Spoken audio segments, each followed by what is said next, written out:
नमस्कार दोस्तों, कैसे हैं आप? मैं हूँ गौरव आर्य ट्रांसफॉर्मेशंस। रिसेंटली हमें एक बहुत ही दुखद और बहुत ही शर्मनाक घटना देखने को मिली ग्रेटर नोएडा उत्तर प्रदेश से, जहाँ निकी बाटी नाम की एक महिला का मर्डर कर दिया गया सिर्फ और सिर्फ दहेज उत्पीड़न और एक तरीके से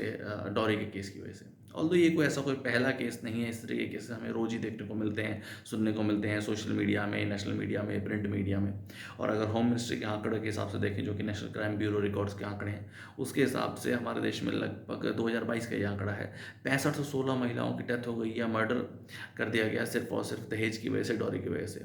और अगर ओवरऑल देश के आंकड़े की अगर आप बात करेंगे, नंबर्स की बात करेंगे, तो डॉरी से मरने वाली महिलाओं की संख्या 25% ज़्यादा है एज़ कम्पेयर टू उन महिलाओं को जिनके साथ रेप या गैंग रेप जैसी दुर्घटना हो जाती है या एक्सीडेंट्स होते हैं और उसके बाद उनकी डेथ हो जाती है या उनका मर्डर कर दिया जाता है।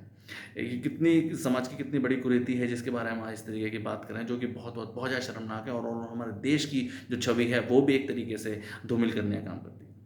ओवरऑल जो हमारे देश के साइकेट्रिस्ट हैं, डॉक्टर्स हैं और जो इस पर्टिकुलर एरिया में काम करते हैं इंटेलेक्चुअल लोग, उनका ऐसा कहना है कि सिर्फ और सिर्फ डॉरी या दहेज ये एक इलीगल एक्टिविटी है हमारे समाज में, भारत के समाज में, जो कि बहुत ही नॉर्मलाइज सी हो गई है पिछले काफ़ी सालों में।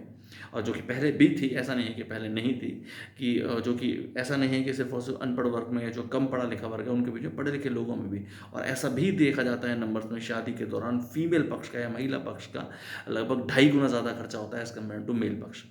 और इन सब पर्टिकुलर एरियाज़ पे सोचते हुए, समझते हुए इन सब इंटेलेक्चुअल लोगों का या जो साइकियाट्रिस्ट हैं, डॉक्टर्स का, जो काउंसलर्स का, उन सबका ऐसा भी कहना है कि ये इन सब चीज़ों का सॉल्यूशन सिर्फ और सिर्फ कोई बेटर जजमेंट से या बेटर जस्टिस सिस्टम से या स्विफ्ट जस्टिस सिस्टम से नहीं है,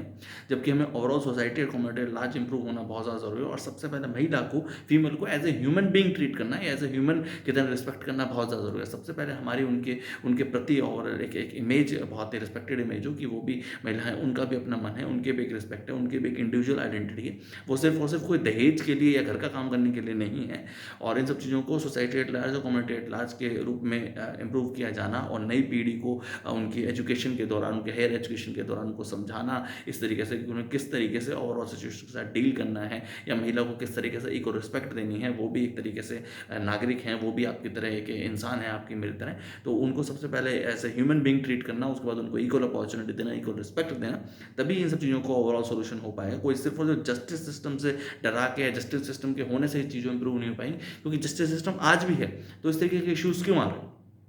इन सब चीज़ों को लार्जर बेसिस पे समझना और इनका सोल्यूशन करना बहुत बहुत बहुत ज़्यादा ज़रूरी है। जय हिंद, जय भारत।